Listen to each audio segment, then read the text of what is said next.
Few of us will ever forget where we were, what we were doing on September 11th, 2001. And that includes many of our fellow journalists. Marcy Cipriani now with their memories of the day that changed the world. It was pretty overwhelming. I was working in the newsroom that day, and I had heard that a plane had gone down near Shanksville. We weren't sure where Shanksville was or where this crash site was. And I jumped into the seat in our set that's in the newsroom and put on a mic. For 20 years, those memories have never faded. In the seconds and minutes that followed 10:03 a.m. on September 11th, 2001, journalists across Pennsylvania were joining those in New York City and Washington, D.C. United Flight 93 was down in rural Somerset County.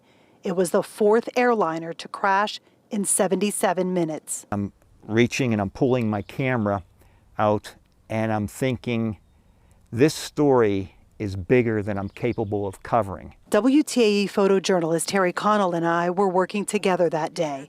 He was 52 years old with decades of experience in news, but this day, things were different. I can't tell you how many times I cried getting shots. Connell and I found ourselves surrounded by cornfields, Somerset County farmers and their neighbors, and soon dozens of police and the FBI. There was an order to evacuate downtown Pittsburgh. Sally Wiggin was anchoring in the WTAE newsroom, 72 miles away. She just happened to stop at the station that morning and was quickly on set. I just remember turning my head and looking at one of the monitors, and all of the roads were packed.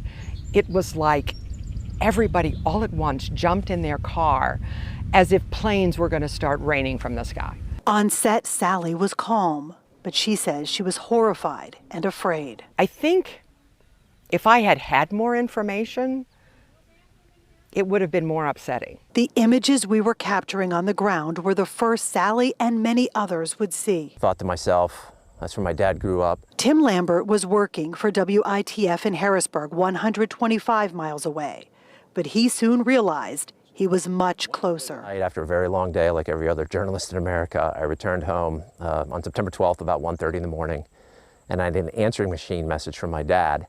And when I hit play, my mouth dropped wide open because he said, "Those are our trees."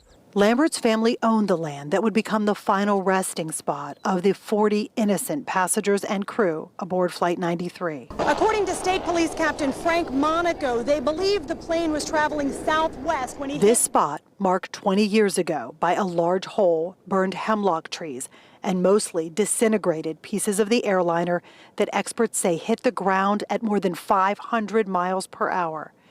Connell and I stood here just hours after, taken by police aboard a bus with a few other journalists. He did the stand up and then we all got back on the bus and came back, and it was there wasn't a jovial mood or, oh wow, we're gonna get to go to the crash site. It was like pretty somber on that bus. Until all of you got out there, we were ad-libbing about something we couldn't see. Wiggin spent most of the day and evening on set. Most of us covering the crash site didn't come home for days. I don't remember how many. You like that, don't you? Connell is the only one who did. These animals depended on me. They didn't know anything about a plane crash. They didn't know anything about an attack on America. Connell says the time with his horses gave him a bit of normalcy and peace from what happened just over the ridge from his home. I would say about 18 miles from here, as you know, air miles. And in a southeast direction is Shanksville. For Connell, now retired, covering 9/11 was an honor, one that is filled with images of tragedy and pain, including those of family members of those who died. I was getting shots, and through the windows, you couldn't really identify people, but through the windows, somebody gave the V sign.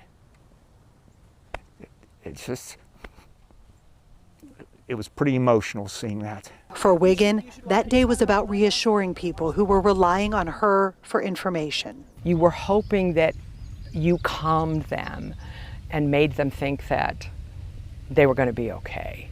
Maybe the world wasn't going to be okay. I'm a visitor here now. And for Tim Lambert, his role as a journalist that day merged with that of a landowner and a commitment to making this spot where the passengers on Flight 93 fought in the air with their hijackers and ultimately died, a place where the families and the country can honor them. We were part of the nation's history at that point, and that land really, on September 11th, stopped being ours as far as I was concerned.